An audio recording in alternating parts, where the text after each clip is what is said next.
Queridos hermanos, iniciamos nuestro día hoy en este camino de nuestra santidad, llamémosle así, porque todo es camino hacia un encuentro de la sabiduría que es Dios. Y justamente hoy leemos desde el libro de la sabiduría, nos encontramos en el capítulo 2, donde se habla del sabio, es decir, aquel que se metió seriamente a hacer un camino de santidad.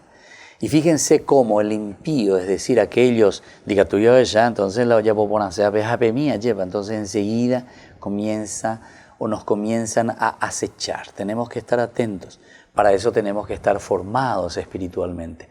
Tenemos que tener la fuerza suficiente para seguir luchando y seguir venciendo estas tentaciones. Se decían los impíos, es decir, los malos, ñañaba, razonando, acechemos al justo que nos resulta fastidioso, se opone a nuestra forma de actuar, a nuestra forma de ser, nos reprocha las faltas contra la ley, porque ella poponaña andea lleva, y nos reprende contra la educación que hemos recibido. Él, el justo, presume conocer a Dios y se llama a sí mismo Hijo de Dios. Es un reproche contra nuestros criterios, ella o en contra.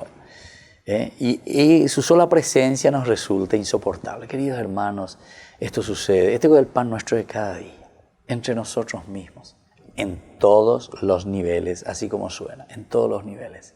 Desde un nivel religioso, que también puede existir y existe, como le estoy diciendo, estas mismas situaciones. En un nivel político, diga tú ya ella venían de la pilla, ya por aceba, le llamamos de troglodita o le llamamos de tradicional o le llamamos no sé de qué cosa, ¿verdad? Y no es así.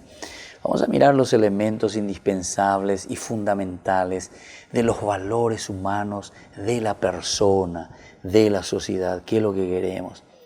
Mira por qué ellos se enojan, porque lleva una vida distinta de todos los demás, va por los caminos diferentes. Entonces, si es así, ciertamente no podemos hacer. Y termina con esto diciendo, vamos a condenarlo a una muerte ignominiosa, pues según él dice, Dios le salvará. Es lo que nos pasa también a nosotros, queridos hermanos.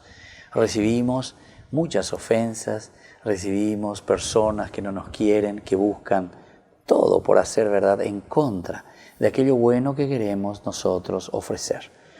Pero no por eso tenemos que tener miedo, tenemos que fortalecernos, tenemos que verdaderamente afianzarnos en el Señor y así podemos vencer con su presencia también todo lo negativo. Que tengan un buen día y que el Señor les bendiga a todos, el Padre, el Hijo y el Espíritu Santo. Amén.